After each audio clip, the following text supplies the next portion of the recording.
الله من الشيطان الرجيم بسم الله الرحمن الرحيم حتى إذا جاء أحدهم الموت قال رب ارجعون لعلي أعمل صالحا فيما تركت كلا إنها كلمة هو قائلها ومن ورائهم برزخ إلى يوم يبعثون فإذا نفخ في الصور فلا أنساب بينهم يومئذ ولا يتساءلون فمن ثقلت موازينه فأولئك هم المفلحون ومن خفت موازينه فأولئك الذين خسروا أنفسهم في جهنم خالدون تلفح وجوههم النار وهم فيها كالحون ألم تكن آياتي تتلى عليكم فكنتم بها تكذبون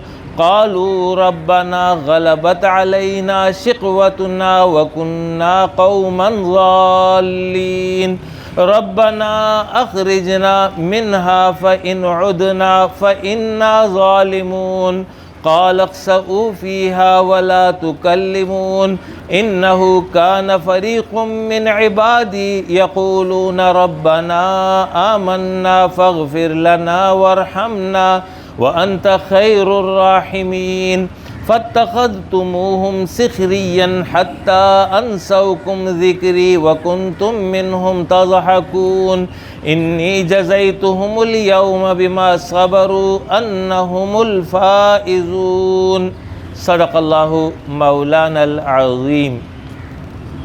سورہ المؤمنون 18ویں سپارے کی پہلی سورت، اس کی آیت نمبر 99 سے میں نے آپ کے سامنے قراءت شروع کیا ہے، کچھ حصہ قراءت کر لیا اور آخر تک انشاءاللہ تعالی یہ مضمون میں مکمل کر رہا ہوں۔ ان آیات مبارکہ میں اللہ رب العالمین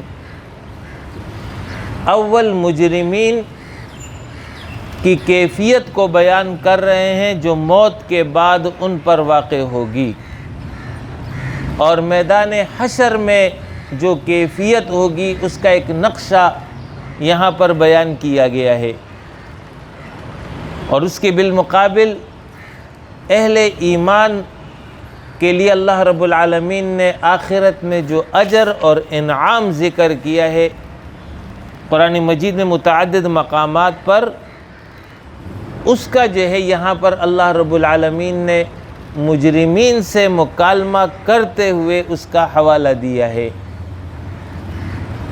مقصد ان آیات کا یہ ہے کہ اہل ایمان جس کیفیت پر ہیں اس پر استقامت قائم رکھیں اور دنیا داروں کی باتوں سے اور حالات سے مایوس ہرگز نہ ہو، اور دوسری طرف جو مجرم ہیں، ناکارہ لوگ ہیں، ان کو یہ پیغام دیا جا رہا ہے کہ تمہارے پاس وقت مہلت موجود ہے، ابھی اپنی کیفیت کو درست کر لو، ورنہ موت کے بعد سوائے افسوس اور پچھتاوے کے کچھ ہاتھ نہ آئے گا۔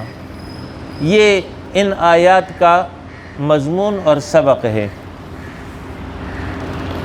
یہ سورہ المؤمنون دور مکی میں نازل ہوئی ہے، یعنی قبل از ہجرت، جب مسلمانوں کا مرکز مکہ مکرمہ تھا، تو مکہ مکرمہ میں مسلمانوں کو شدید حالات سے دوچار ہونا پڑ رہا تھا۔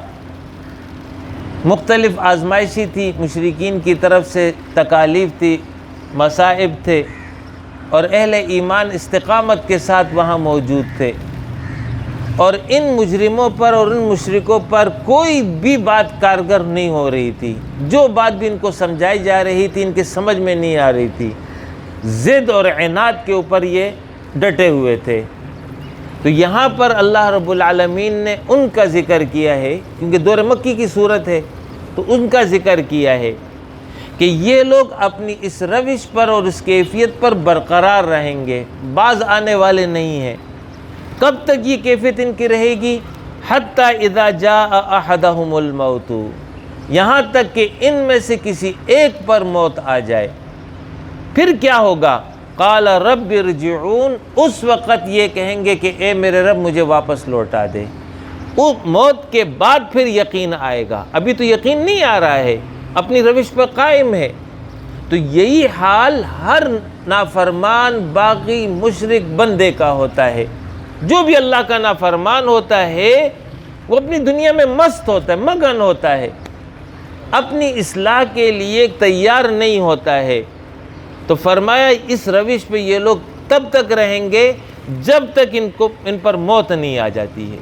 ایک دفعہ موت آ گئی، اس وقت ان کی آنکھیں کھلیں گی، اس وقت یہ چیخ و پکار کریں گے کہ رب ارجعون، اے اللہ مجھے واپس لوٹا دے۔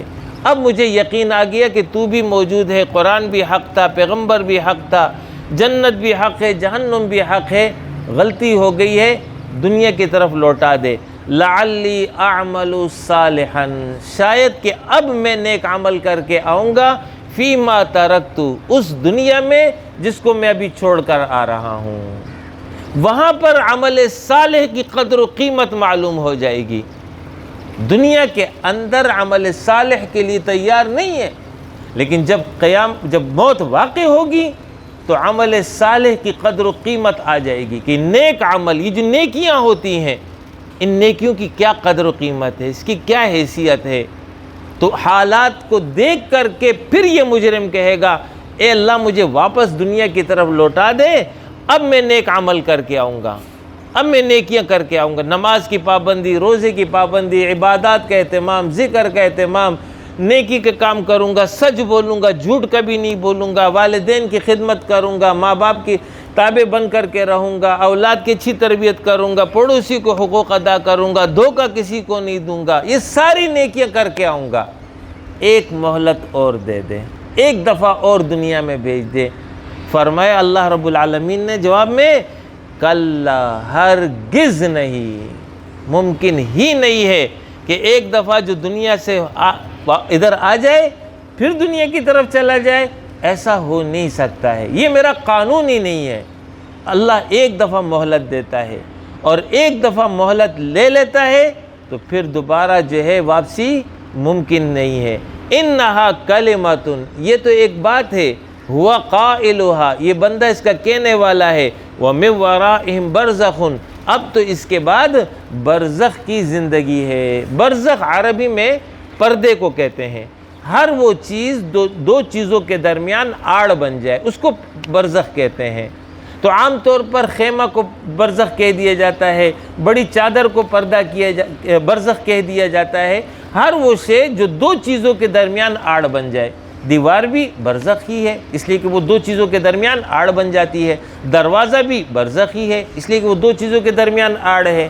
یہاں پر برزخ سے مراد قبر کی زندگی ہے۔ قبر کی زندگی ایک ایسی شے ہے جو دو زندگیوں کے درمیان ہے، ادھر دنیا ہے ادھر آخرت ہے۔ تو یہ تو دنیا سے آ گیا، ابھی آخرت کی طرف گیا نہیں ہے، تو یہ درمیان کی ایک زندگی ہے۔ تو یہ جو زندگی ہے یہ دو کے درمیان آڑ ہے، اس لیے اس کو برزخ کی زندگی کہتے ہیں۔ تو فرمایا من ورائہم برزخ، اب تو اس کے بعد برزخ کی زندگی ہے، الی یوم یبعثون، دوبارہ اٹھائے جانے تک یہ اس برزخ کی زندگی میں رہے گا۔ فَإِذَا نُفِخَ فِي الصُّورِ، جب سور پھونک دیا جائے گا، یعنی وہ سور جب میدان حشر میں سب کو اکٹھا کیا جائے گا، تو فَلَا أَنْسَابَ بَيْنَهُمْ يَوْمَئِذٍ، اس دن لوگوں کے درمیان کوئی نسب نہیں ہوگا۔ اس کا یہ مطلب نہیں کہ بیٹا بیٹا اور باپ باپ نہ رہا، مطلب آیت کا یہ ہے کہ کوئی کسی کے کام نہیں آئے گا۔ وَلَا يَتَسَاءَلُونَ، اور نہ ہی یہ ایک دوسرے سے سوال کر سکیں گے۔ جگری یار بھی اس وقت ایک دوسرے کے مخالف ہو جائیں گے، دشمن بن جائیں گے، اس لیے کہ ہر ایک کو اپنی فکر لگی ہوئی ہوگی، اپنی ہی غم میں ڈوبا ہوا ہوگا۔ تو یہاں پر اللہ رب العالمین نے ان مجرموں کے حوالے سے بیان کیا کہ ان کی یہ کیفیت ہوگی کہ وہاں پر جو ہے اس حال سے دو چار ہو جائیں گے۔ ابھی تو دنیا میں نہیں ہو رہے ہیں، دنیا میں تو مست ہیں، لیکن قبر میں پہنچ کر کے، آخرت میں پہنچ کر کے یہ ان کا انجام ہوگا۔ اور یہی انجام ہر نافرمان ناشکر بندے کا اس کے حال کے مطابق ہوگا۔ یہ مہلت عمر ہے جو اللہ نے دی ہے، اس کی جس نے قدر کر لی اس نے اپنے لیے کما لیا، اور جس نے اس کی قدر نہیں کی تو وہ سوائے افسوس اور پچھتاوے کہ اس کے ہاتھ میں کچھ نہیں آئے گا۔ والعصر ان الانسان لفی خسر الا الذین آمنوا وعملوا الصالحات۔ زمانے کی قسم، زمانہ گواہی دے رہا ہے، یقیناً انسان خسارے میں ہے سوائے اس کے جس نے نیک عمل کیا، ایمان لایا اور نیک عمل کیا۔ تو زمانے کو گواہ بنایا، زمانہ گواہی دے رہا ہے۔ کس طرح گواہی دے رہا ہے؟ یعنی زمانہ بیان کر رہا ہے کہ تمام انسان خسارے میں ہے۔ ہر وہ شخص جو ایمان نہیں لائے گا، جو نیک عمل نہیں کرے گا، اور جو حق کی تلقین نہیں کرے گا، جو صبر کی تلقین نہیں کرے گا، فرمایا یہ نقصان میں ہے۔ کون گواہی دے رہا ہے؟ زمانہ گواہی دے رہا ہے۔ کس طرح زمانہ گواہی دے رہا ہے؟ وہ اس طرح کہ 60 سال کی زندگی، 70 سال کی زندگی، 50 سال کی زندگی، یہ زندگی جس انسان کی گزر رہی ہے اور اس زندگی میں وہ ایمان نہیں لاتا ہے یا ایمان لانے کے بعد عمل نہیں کرتا ہے نیکی کا، تو یہ عمر اس بات کی گواہی دے رہی ہے کہ یہ سارا خسارے کا سودا ہے جو کر رہا ہے۔ ہاں، جو ایمان لے آئے گا، جو نیک عمل کر لے گا، وہ اس خسارے سے محفوظ رہ جائے گا۔ گویا کہ اس نے اس دنیا کی زندگی کو آخرت کے لیے کمائی کا ذریعہ بنا لیا۔ اہل علم نے بڑا اچھا نقطہ اس کے لیے بیان کیا کہ جس طرح برف ہوتی ہے، اگر برف کا مالک اس کو ٹھیک وقت پر فروخت کر دیتا ہے تو 2 پیسے کما لے گا، لیکن اگر وہ اس کو فروخت نہیں کرتا ہے اور اس کو ویسی پڑا رہنے دیتا ہے تو وقت کے ساتھ یہ گھلتا چلا جائے گا۔ اسی طرح یہ جو عمر ہے یہ گویا کہ برف ہے۔ اب اس عمر سے اگر کسی نے فائدہ لے لیا، ایمان اور نیک اعمال، تو یہ تو اس کو فائدہ دے دے گا، لیکن اگر ایمان اور اعمال نہیں کرے گا تو یہ عمر ہے جس پہ گزر جائے گا۔ تو زمانہ گواہ ہے کہ انسان خسارے میں ہے۔ وہ انسان جس نے نیک عمل نہیں کیا، جس نے جو ہے آخرت کی تیاری نہیں کی، ہاں وہ محفوظ ہے جو ایمان لے آیا اور جس نے نیک عمل کر لیا۔ فَإِذَا نُفِخَ فِي الصُّورِ فَلَا أَنْسَابَ بَيْنَهُمْ يَوْمَئِذٍ وَلَا يَتَسَاءَلُونَ۔ تو فرمایا کہ اس دن کوئی کسی کے کام نہ آئے گا۔ اس دن کام آنے والی چیز کیا ہے؟ فَمَنْ ثَقُلَتْ مَوَازِينُهُ فَأُولَئِكَ هُمُ الْمُفْلِحُونَ۔ جس کا پلڑا اس دن بھاری ہو گیا وہ کامیاب ہو گیا۔ وَمَنْ خَفَّتْ مَوَازِينُهُ، اور جس کا پلڑا ہلکا ہو گیا، فَأُولَئِكَ الَّذِينَ خَسِرُوا أَنفُسَهُمْ فِي جَهَنَّمَ خَالِدُونَ۔ یہ وہ لوگ ہیں جنہوں نے اپنی جانوں کو نقصان میں ڈالا اور یہی لوگ جہنم میں ہمیشہ رہیں گے۔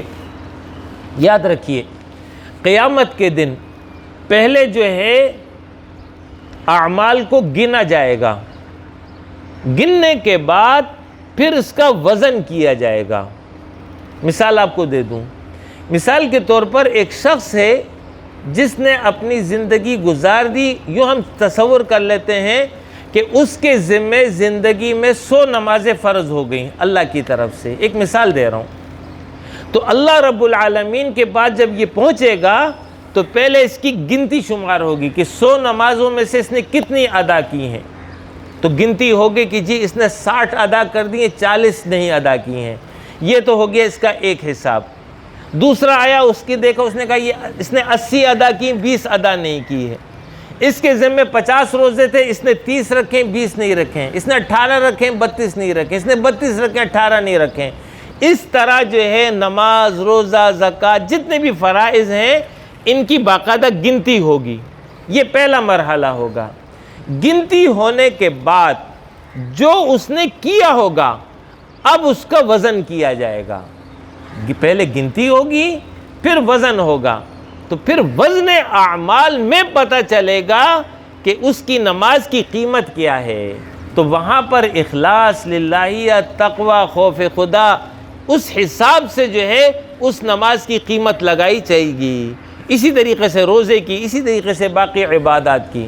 اور اگر وہ دکھاوا ہوا، وہ جو ہے نمود و نمائش ہوا، وہ کوئی اور غرض ہو گیا، تو وہ نماز اگرچہ کاؤنٹنگ میں آ گئی ہے، یعنی اس سے یہ سوال تو نہیں ہوگا کہ تم نے نماز کیوں نہیں پڑھی ہے، نماز تو پڑھ لی ہے، کاؤنٹنگ میں تو آ گئی، لیکن اس کے بعد اس پر اجر، تو فرمایا کہ اجر سے پھر یہ محروم رہ جائے گا اگر دکھاوا ہوگا۔ تو یہاں اللہ فرما رہا ہے فَمَن ثَقُلَتْ مَوَازِينُهُ، جس کا پلڑا بھاری ہوگا فَأُولَئِكَ هُمُ الْمُفْلِحُونَ، وہی کامیاب ہوگا۔ وَمَنْ خَفَّتْ مَوَازِينُهُ، جس کا پلڑا ہلکا ہو گیا فَأُولَئِكَ الَّذِينَ خَسِرُوا أَنفُسَهُمْ فِي جَهَنَّمَ خَالِدُونَ، یہ وہ لوگ ہیں جنہوں نے اپنی جانوں کو خسارے میں ڈالا اور یہ لوگ ہمیشہ اس جہنم میں رہیں گے۔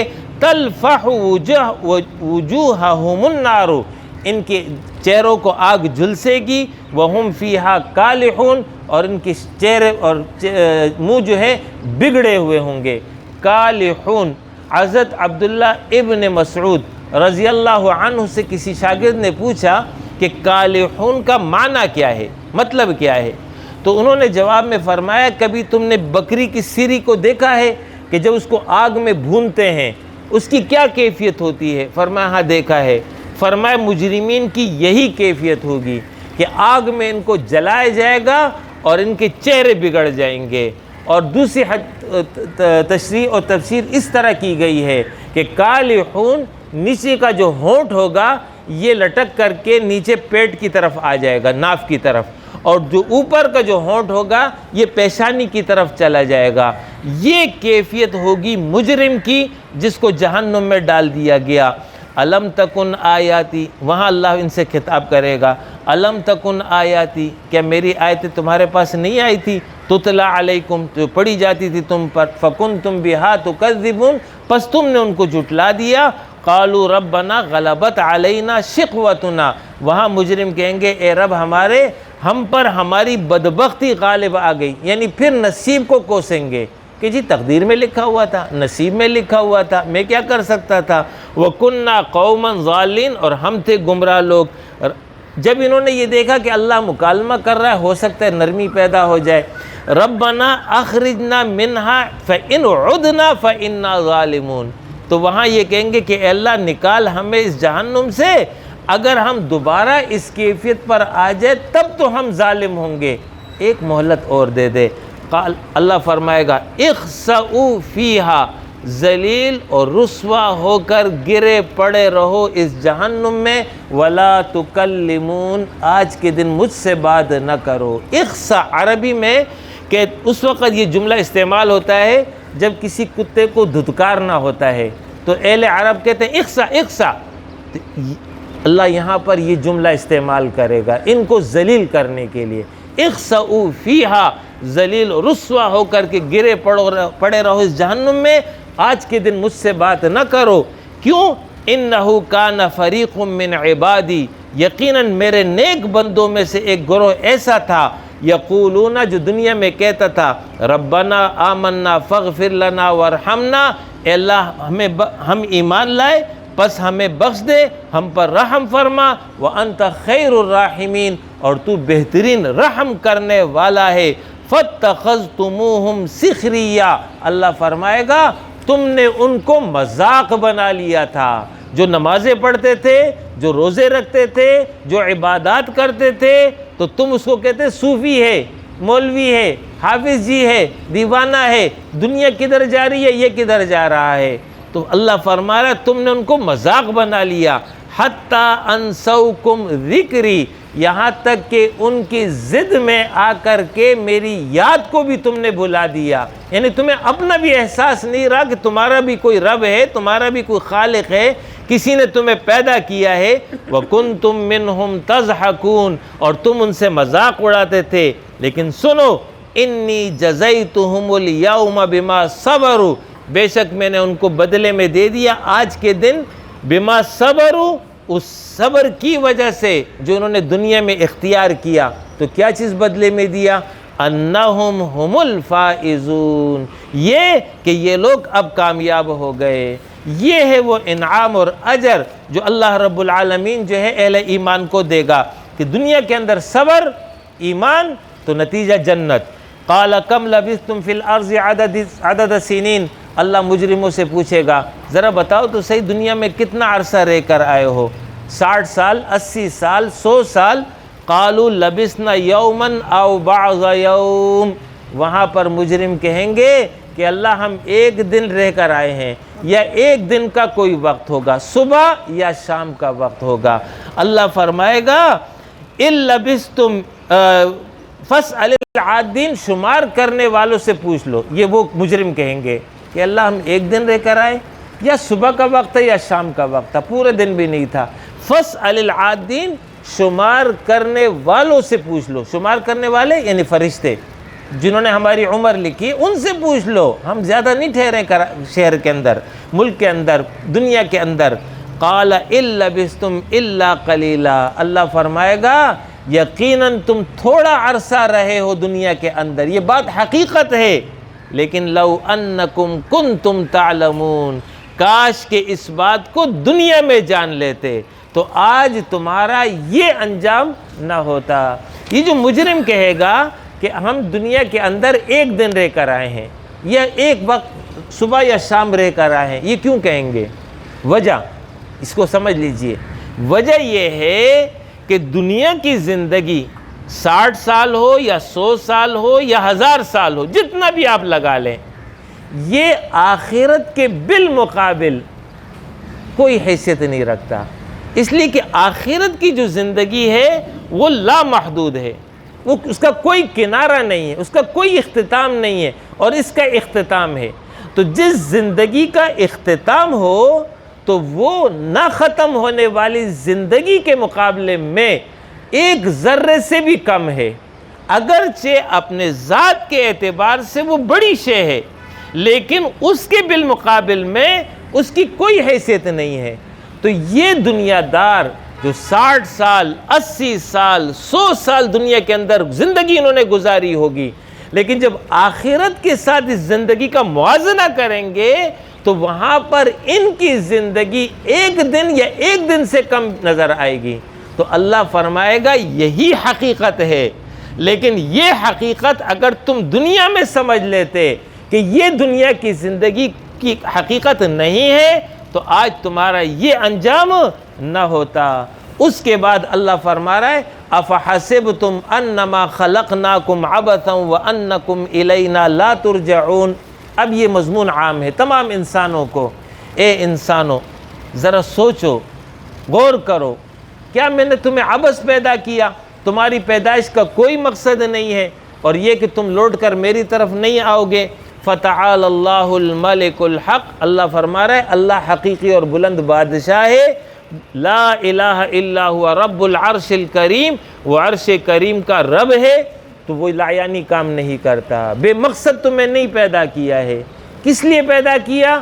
اپنی عبادت کے لیے پیدا کیا، اپنی اطاعت کے لیے پیدا کیا۔ اور یاد رکھو وَمَن يَدْعُ مَعَ اللَّهِ إِلَٰهًا آخَرَ، جو کوئی بھی اللہ کے ساتھ کسی اور الہ کو پکارے گا، لا برہان لہ بھی، جس پر اس کے پاس کوئی دلیل نہیں ہے، فَإِنَّمَا حِسَابُهُ عِنْدَ رَبِّهِ، اس کا حساب اس کے رب کے پاس ہے۔ وہ کیا؟ إِنَّهُ لَا يُفْلِحُ الْكَافِرُونَ، یہ کہ کافر کامیاب نہیں ہوں گے۔ یہ مکی آیت ہے، اہلیان مکہ کو سنایا جا رہا ہے۔ آخر میں اللہ رب العالمین اہل ایمان کو خطاب کر رہا ہے وَقُلْ رَبِّ اغْفِرْ وَارْحَمْ وَأَنْتَ خَيْرُ الرَّاحِمِينَ، یہ جملہ پہلے گزرا ہے۔ وہاں پر اللہ پاک نے فرمایا کہ اللہ والے جب یہ دعا کرتے تھے تو تم ان کا مذاق اڑاتے تھے۔ اب یہاں اللہ فرما رہا ہے ایمان والوں سے وَقُلْ رَبِّ اغْفِرْ وَارْحَمْ وَأَنْتَ خَيْرُ الرَّاحِمِينَ، یعنی اے مسلمانوں اگرچہ لوگ تمہارا مذاق اڑاتے ہوں، تم پر تنقید کرتے ہوں، تم پر آوازیں کستے ہوں، تم ان کی پرواہ نہ کرو، بلکہ تم جس نیکی پر عامل ہو اس پر عامل رہو، یہی تمہارے حق میں بہتر ہے۔ تو دعا دوبارہ ریپیٹ کروا دی وَقُلْ رَبِّ اغْفِرْ وَارْحَمْ، آپ کہہ دیجئے اے میرے رب بخش دیجئے مجھے، وَارْحَمْ، اور رحم فرما مجھ پہ، وَأَنْتَ خَيْرُ الرَّاحِمِينَ، اور تو بہترین رحم کرنے والا ہے۔ لہٰذا اللہ رب العالمین سے ایک تو استغفار کی دعا بہت زیادہ مانگنی چاہیے، دوسرا یہ ہے کہ اللہ رب العالمین سے رحمت کی دعا زیادہ مانگنی چاہیے، اس لیے کہ ہم اپنے عمل کی بنیاد پر کامیاب نہیں ہو سکتے ہیں۔ ہمیشہ اللہ سے اس کی رحمت طلب کریں گے، عمل کریں گے، ایسا نہیں کہ عمل نہیں کریں گے، عمل کریں گے، لیکن بھروسہ اور اعتماد اپنے عمل پر نہیں کریں گے، بھروسہ اور اعتماد اللہ کی رحمت پر ہوگا۔